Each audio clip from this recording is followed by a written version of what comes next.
Ever wished you could fix typos in your DNA? It sounds like science fiction, but it's becoming reality thanks to a revolutionary technology called base editing. Today, we'll break down how this incredible tool works and why it's changing the future of genetic medicine. Base editing is a newer, more precise approach than CRISPR. While CRISPR cuts DNA, base editors don't. Instead, they use a modified CRISPR protein fused to an enzyme that chemically converts one DNA base like an A to a G directly, without breaking the DNA strand. Think of it like using a molecular pencil to erase and rewrite a single letter. This precision is key.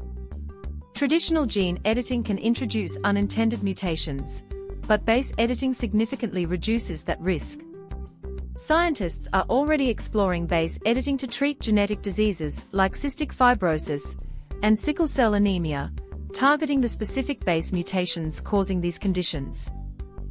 Interestingly, base editing was developed relatively recently, with the first base editor appearing in 2016. It's still a rapidly evolving field, with researchers constantly improving its efficiency and expanding its capabilities. This promises even more targeted and safer gene therapies in the future. So, base editing offers a powerful, precise way to correct genetic errors without cutting DNA. It's a game changer for treating diseases and understanding the complexities of our genes. If you found this explanation helpful, give this video a like and subscribe for more science insights.